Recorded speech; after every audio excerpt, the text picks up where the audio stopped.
ಎಲ್ಲರಿಗೂ ನಮಸ್ಕಾರ ಸ್ನೇಹಿತರೆ. ಇಡೀ ಕರ್ನಾಟಕದಾದ್ಯಂತ ಇರುವ ಎಲ್ಲ ವಾಹನ ಸವಾರರಿಗೆ ಗೃಹ ಸಚಿವರಾದ ಜಿ ಪರಮೇಶ್ವರ್ ಭಾರಿ ದೊಡ್ಡ ಗುಡ್ ನ್ಯೂಸ್ ಕೊಟ್ಟಿದ್ದಾರೆ. ಪೊಲೀಸರು ದ್ವಿಚಕ್ರ ವಾಹನ ಸವಾರರ ದಾಖಲಾತಿ ಪರಿಶೀಲನೆ ನಡೆಸಲು ಕಾರಣವಿಲ್ಲದೆ ವಾಹನ ತಡೆಯುವಂತಿಲ್ಲ. ನಿಯಮ ಉಲ್ಲಂಘಿಸುವ ವಾಹನ ಸವಾರರನ್ನ ಮಾತ್ರ ನಿಲ್ಲಿಸಬೇಕು. ಮರೆಯಲ್ಲಿ ನಿಂತು ದಿಢೀರನೆ ಅಡ್ಡ ಬಂದು ವಾಹನ ತಡೆದು ನಿಲ್ಲಿಸುವಂತಿಲ್ಲ. ಬೈಕ್ ಹಿಂಬದಿ ಸವಾರರನ್ನ ಹಿಡಿದು ಎಳೆಯುವಂತಿಲ್ಲ.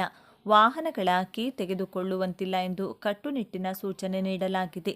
ಇನ್ಮುಂದೆ ಪೊಲೀಸರು ಮರೆಯಲ್ಲಿ ನಿಂತು ವಾಹನಗಳನ್ನು ತಡೆದು ದಂಡ ವಸೂಲಾತಿ ಮಾಡುವಂತಿಲ್ಲ. ಇತ್ತೀಚೆಗೆ ಪೊಲೀಸರು ರಸ್ತೆ ಮಧ್ಯೆ ಮರೆಯಲ್ಲಿ ನಿಂತು ವಾಹನಗಳನ್ನು ನಿಲ್ಲಿಸಿ ಅನೇಕ ಅನಾಹುತಗಳಿಗೆ ಕಾರಣವಾಗಿದೆ. ರಾಜ್ಯದಲ್ಲಿ ಹೆದ್ದಾರಿಗಳಲ್ಲಿ ಹಾಗೂ ರಸ್ತೆಗಳಲ್ಲಿ ವೇಗವಾಗಿ ಬರುತ್ತಿರುವ ವಾಹನಗಳನ್ನು ಮರೆಯಲ್ಲೇ ನಿಂತು ದಿಢೀರನೆ ವಾಹನಗಳ ಮುಂದೆ ಬಂದು ನಿಂತು ವಾಹನಗಳನ್ನು ತಡೆದು ಸಾಕಷ್ಟು ಅನಾಹುತಗಳಿಗೆ ಈಗಾಗಲೇ ಕಾರಣವಾಗಿದೆ. ಕಳೆದ ಕೆಲವು ದಿನಗಳಿಂದಷ್ಟೇ ಟ್ರಾಫಿಕ್ ಪೊಲೀಸ್ ಮೇಲೆ ಕಾರು ಹತ್ತಿಸಿರುವ ಘಟನೆ ಈಗಾಗಲೇ ನೋಡಿದ್ದೇವೆ.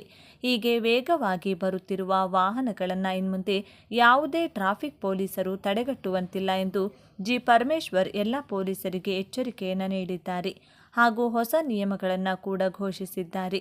ರಾಜ್ಯದ ಗೃಹ ಸಚಿವರಾದ ಜಿ ಪರಮೇಶ್ವರ್ ಅವರು ರಾಜ್ಯದಾದ್ಯಂತ ಇರುವ ಎಲ್ಲ ವಾಹನ ಸವಾರರಿಗೆ ತಮ್ಮ ತಮ್ಮ ವಾಹನ ಸಂಚಾರ ನಿಯಮಗಳನ್ನು ಕಟ್ಟುನಿಟ್ಟಾಗಿ ಪಾಲಿಸಲು ಸೂಚಿಸಲಾಗಿದ್ದು, ಪೊಲೀಸರಿಗೆ ಖಡಕ್ ಎಚ್ಚರಿಕೆಯನ್ನು ನೀಡಿದ್ದಾರೆ. ಇನ್ಮುಂದೆ ಮರೆಯಲ್ಲಿ ನಿಂತು ವಾಹನಗಳನ್ನು ತಡೆಗಟ್ಟುವಂತಿಲ್ಲ. ಒಂದು ವೇಳೆ ಹೀಗೆ ಮಾಡಿದರೆ ಪೊಲೀಸ್ ಅಧಿಕಾರಿಗಳ ಮೇಲೆ ಮಹತ್ವದ ಕ್ರಮ ಕೈಗೊಳ್ಳಲಾಗುತ್ತದೆ ಎಂದು ಗೃಹ ಸಚಿವರು ತಿಳಿಸಿದ್ದಾರೆ. ಇತ್ತೀಚೆಗೆ ಪೊಲೀಸರು ಕಾರು, ಬೈಕು, ಟ್ಯಾಕ್ಸಿ ಹೀಗೆ ಎಲ್ಲ ವಾಹನಗಳನ್ನು ಎಲ್ಲೆಂದರಲ್ಲಿ ತಡೆಗಟ್ಟಿ ದಂಡ ವಸೂಲಾತಿ ಮಾಡುತ್ತಿದ್ರು ಹಾಗೂ ಇತ್ತೀಚೆಗೆ ದಂಡದ ಮೊತ್ತದಲ್ಲಿ ಭಾರಿ ಹೆಚ್ಚಳ ಮಾಡಿರುವ ರಾಜ್ಯ ಸರ್ಕಾರದ ಕ್ರಮದಿಂದಾಗಿ ಪೊಲೀಸರಿಗೆ ಇನ್ನಷ್ಟು ಅನುಕೂಲಕರವಾಗಿತ್ತು. ಸಾರ್ವಜನಿಕರು ಹಾಗೂ ಎಲ್ಲ ವಾಹನ ಸವಾರರು ಕೂಡ ದಂಡದ ಮೊತ್ತಕ್ಕೆ ಬೆಚ್ಚಿಬಿದ್ದು ಸಂಚಾರಿ ನಿಯಮಗಳನ್ನು ಉಲ್ಲಂಘಿಸದೆ ಎಲ್ಲ ನಿಯಮಗಳನ್ನು ಪಾಲಿಸುತ್ತಿದ್ದಾರೆ. ಆದರೆ ಹೆದ್ದಾರಿಗಳಲ್ಲಿ ವೇಗದಿಂದ ಚಲಿಸುತ್ತಿರುವ ವಾಹನಗಳ ಮುಂದೆ ಮರೆಯಲ್ಲಿ ನಿಂತು ದಿಢೀರನೆ ಎದುರಿಗೆ ಬಂದು ವಾಹನಗಳನ್ನು ನಿಲ್ಲಿಸುವ ವೇಳೆ ಸಾಕಷ್ಟು ಅನಾಹುತಗಳಾಗಿವೆ. ಈ ಬಗ್ಗೆ ರಾಜ್ಯ ಗೃಹ ಸಚಿವ ಜಿ ಪರಮೇಶ್ವರ್ ಅವರು ಮಹತ್ವದ ಕ್ರಮಕ್ಕೆ ಮುಂದಾಗಿದ್ದು ಎಲ್ಲ ವಾಹನ ಸವಾರರಿಗೆ ಬಂಪರ್ ಗುಡ್ ನ್ಯೂಸ್ ನೀಡಿದ್ದಾರೆ. ನೀವು ಕೂಡ ಸ್ವಂತ ವಾಹನ ಇದ್ದವರಾಗಿದ್ದರೆ ತಪ್ಪದೆ ವಿಡಿಯೋವನ್ನು ಈಗಲೇ ಲೈಕ್ ಮಾಡಿ ಮತ್ತು ಡಾಕ್ಟರ್ ಜಿ ಪರಮೇಶ್ವರ್ ಅವರು ತೆಗೆದುಕೊಂಡಿರುವ ಹೊಸ ನಿರ್ಧಾರವು ಒಳ್ಳೆಯ ನಿರ್ಧಾರ ಎನ್ನುವ ನಿಮ್ಮ ಅನಿಸಿಕೆ ಕಮೆಂಟ್ ಮಾಡಿ. ತಪ್ಪದೆ ವಿಡಿಯೋಗೆ ಈಗಲೇ ಲೈಕ್ ಮಾಡಿ. ಇಷ್ಟಕ್ಕೂ ಯಾವೆಲ್ಲ ಹೊಸ ನಿಯಮಗಳನ್ನು ಜಾರಿಗೊಳಿಸಲಾಗ್ತಿದೆ, ಗೃಹ ಸಚಿವರು ತೆಗೆದುಕೊಂಡಿರುವ ಹೊಸ ನಿರ್ಧಾರಗಳು ಯಾವ್ಯಾವು, ಎಲ್ಲ ವಾಹನ ಸವಾರರು ತಪ್ಪದೇ ತಿಳಿದುಕೊಳ್ಳಬೇಕಾದ ಮಾಹಿತಿ ಏನು ಎನ್ನುವ ಎಲ್ಲ ಕಂಪ್ಲೀಟ್ ಆಗಿ ತಿಳಿದುಕೊಳ್ಳಲು ವಿಡಿಯೋವನ್ನು ತಪ್ಪದೇ ಕೊನೆವರೆಗೂ ನೋಡಿ. ಪೊಲೀಸರು ಅವೈಜ್ಞಾನಿಕವಾಗಿ ವಾಹನ ಸವಾರರನ್ನು ತಡೆದರೆ ಕಠಿಣ ಕ್ರಮ ಜರುಗಿಸಲಾಗುವುದೆಂದು ಗೃಹ ಸಚಿವ ಜಿ ಪರಮೇಶ್ವರ್ ಎಚ್ಚರಿಕೆ ನೀಡಿದ್ದಾರೆ. ಬೆಂಗಳೂರಿನಲ್ಲಿ ಮಾಧ್ಯಮದವರೊಂದಿಗೆ ಮಾತನಾಡಿದ ಅವರು, ಮಂಡ್ಯ ಘಟನೆ ತಲೆ ತಗ್ಗಿಸುವಂಥದ್ದು. ಇಂತಹ ಘಟನೆಗಳು ಮರುಕಳಿಸದಂತೆ ಕ್ರಮ ವಹಿಸಬೇಕು.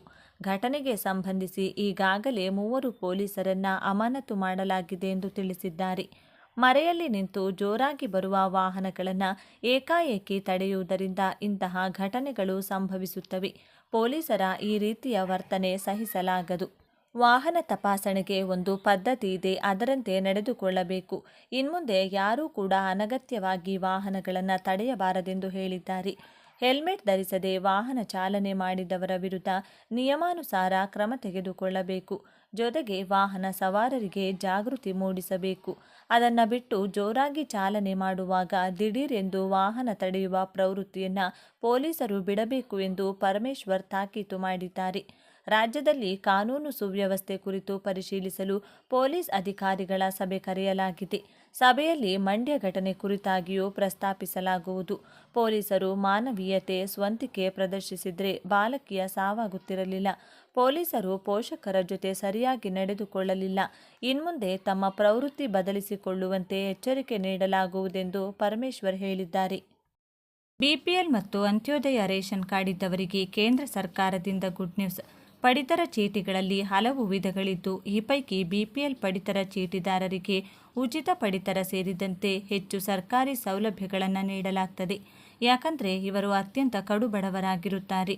ಇದೀಗ ಭಾರತ ಪಾಕಿಸ್ತಾನ ನಡುವೆ ಯುದ್ಧ ಬಿಕ್ಕಟ್ಟು ಹಿನ್ನೆಲೆ ಆಹಾರ ಕೊರತೆಯಾಗಬಾರದು ಎನ್ನುವ ದೃಷ್ಟಿಯಿಂದ ಕೇಂದ್ರ ಸರ್ಕಾರ ಪ್ರಧಾನಮಂತ್ರಿ ಗರೀಬ್ ಕಲ್ಯಾಣ್ ಅನ್ನ ಯೋಜನೆಯ ಅಡಿಯಲ್ಲಿ ಇವರಿಗೆ 3 ತಿಂಗಳ ಪಡಿತರವನ್ನು ಮುಂಗಡವಾಗಿ ವಿತರಣೆ ಮಾಡಲು ಮುಂದಾಗಿದೆ. ಭಾರತ ಮತ್ತು ಪಾಕಿಸ್ತಾನಗಳ ಮಧ್ಯೆ ನಡೆಯುತ್ತಿರುವ ಯುದ್ಧದ ಪರಿಣಾಮವಾಗಿ ಕೇಂದ್ರ ಸರ್ಕಾರದಿಂದ ಎಲ್ಲ ದೇಶದ ಪಡಿತರ ಚೀಟಿ ಫಲಾನುಭವಿಗಳಿಗೆ 3 ತಿಂಗಳ ಮುಂಗಡ ರೇಷನ್ ವಿತರಣೆಗೆ ಕೇಂದ್ರ ಸರ್ಕಾರ ಆದೇಶ ನೀಡಿದೆ. ಯುದ್ಧದ ಬಿಕ್ಕಟ್ಟು ಇರುವ ಕಾರಣಕ್ಕೆ ದೇಶದಾದ್ಯಂತ ಇರುವ ಬಡ ಕುಟುಂಬಗಳಿಗೆ ಅನ್ನದ ಕೊರತೆ ಹಾಗೂ ಆಹಾರ ವಸ್ತುಗಳ ಕೊರತೆ ಉಂಟಾಗಬಾರದು ಎನ್ನುವ ಉದ್ದೇಶಕ್ಕಾಗಿ ಕೇಂದ್ರ ಸರ್ಕಾರವು 3 ತಿಂಗಳಲ್ಲಿ ವಿತರಿಸುವ ದಾಸ್ತಾನು ಒಂದೇ ತಿಂಗಳಲ್ಲಿ ವಿತರಿಸಲು ನಿರ್ಧರಿಸಲಾಗಿದೆ. ಬನ್ನಿ ಹಾಗಾದರೆ 3 ತಿಂಗಳ ರೇಷನ್ ಒಟ್ಟಿಗೆ ನೀಡಲು ತೆಗೆದುಕೊಂಡಿರುವ ಕ್ರಮ ಇದು ಒಳ್ಳೆಯ ಕೆಲಸ ಎನ್ನುವ ನಿಮ್ಮ ಅನಿಸಿಕೆಯಾಗಿದ್ದರೆ ಈ ವಿಡಿಯೋಗೆ ಒಂದು ಲೈಕ್ ಮಾಡಿ. ಹಾಗಿದ್ರೆ ನಮಗೆ ಈ 3 ತಿಂಗಳ ಒಟ್ಟಿಗೆ ರೇಷನ್ ಯಾವಾಗ ಕೊಡ್ತಾರೆ ಮತ್ತು ಯಾವ ಯಾವ ಆಹಾರ ಧಾನ್ಯಗಳನ್ನು ನೀಡಲಾಗ್ತಿದೆ ಎನ್ನುವ ಕಂಪ್ಲೀಟ್ ಡೀಟೇಲ್ಸನ್ನು ತಿಳಿದುಕೊಳ್ಳಲು ವಿಡಿಯೋವನ್ನು ತಪ್ಪದೇ ಕೊನೆವರೆಗೂ ನೋಡಿ. ನ್ಯಾಯಬೆಲೆ ಅಂಗಡಿಗಳ ಮೂಲಕ ಫಲಾನುಭವಿಗಳಿಗೆ ಜೂನ್, ಜುಲೈ ಹಾಗೂ ಆಗಸ್ಟ್ ಈ 3 ತಿಂಗಳ ಅಕ್ಕಿಯನ್ನು ನ್ಯಾಯಬೆಲೆ ಅಂಗಡಿಗಳ ಮೂಲಕ ಕಾರ್ಡುದಾರರಿಗೆ ವಿತರಿಸಲು ಕೇಂದ್ರ ಸರ್ಕಾರ ಆದೇಶ ಹೊರಡಿಸಿದೆ. ಆಹಾರ ಧಾನ್ಯಗಳನ್ನು ಮುಂಗಡವಾಗಿ ಭಾರತೀಯ ಆಹಾರ ನಿಗಮದ ಗೋದಾಮುಗಳಿಗೆ ಸಾಗಿಸಲು ಕ್ರಮ ತೆಗೆದುಕೊಳ್ಳಲಾಗಿದೆ. ಹಾಗಾದರೆ ಎಷ್ಟು ಕೆಜಿ ವಿತರಣೆ ಮಾಡಲಾಗುತ್ತದೆ ಎನ್ನುವ ಮಾಹಿತಿಯನ್ನು ನೋಡೋಣ ಬನ್ನಿ. ಮುಂಗಾರು ಮಳೆ ಆಗಮನ ಹಿನ್ನೆಲೆ ಪ್ರತಿ ಮನೆಗೂ ಆಹಾರ ಭದ್ರತೆ ಒದಗಿಸಲು ಈ ನಿರ್ಧಾರ ತೆಗೆದುಕೊಳ್ಳಲಾಗಿದೆ. ಭಾರೀ ಮಳೆಯ ಸಮಯದಲ್ಲಿ ದುರ್ಗಮ ಪ್ರದೇಶದಲ್ಲಿ ಸಂಪರ್ಕ ಕಡಿತಗೊಂಡು ಉಂಟಾಗುವ ಅಡೆತಡೆಯನ್ನು ನಿಯಂತ್ರಿಸುವ ಉದ್ದೇಶ ಇದಾಗಿದೆ. ನ್ಯಾಯಬೆಲೆ ಅಂಗಡಿಗಳಲ್ಲಿ ಬಿಪಿಎಲ್ ಕಾರ್ಡ್ ಪ್ರತಿ ಸದಸ್ಯರಿಗೆ ತಲಾ 15 ಕೆಜಿ ಅಕ್ಕಿ ವಿತರಣೆ ಮಾಡಲಾಗುತ್ತದೆ. ಜೂನ್, ಜುಲೈ, ಆಗಸ್ಟ್ ಅವಧಿಗೆ ಆಹಾರ ಭದ್ರತೆ ಕಾಯ್ದೆ ಅಡಿಯಲ್ಲಿ ಪಡಿತರ ವಿತರಣೆ ಸಂಬಂಧಿಸಿದಂತೆ ಭಾರತೀಯ ಆಹಾರ ನಿಗಮ ಆಹಾರ ಪದಾರ್ಥಗಳ ಬೇಡಿಕೆಯ ವಿವರಗಳನ್ನು ಸಿದ್ಧಪಡಿಸಿದೆ. ಅದರಂತೆಯೇ 4,51,893 ಮೆಟ್ರಿಕ್ ಟನ್ ಅಕ್ಕಿ, 1,17,870 ಮೆಟ್ರಿಕ್ ಟನ್ ರಾಗಿ ಹಾಗೂ 82,446 ಮೆಟ್ರಿಕ್ ಟನ್ ಜೋಳ ಸೇರಿ ಒಟ್ಟು 6,52,209 ಮೆಟ್ರಿಕ್ ಟನ್ ಆಹಾರ ಪದಾರ್ಥಗಳನ್ನು ರಾಜ್ಯಕ್ಕೆ ಒದಗಿಸಲು ಸೂಚನೆ ನೀಡಲಾಗಿದೆ.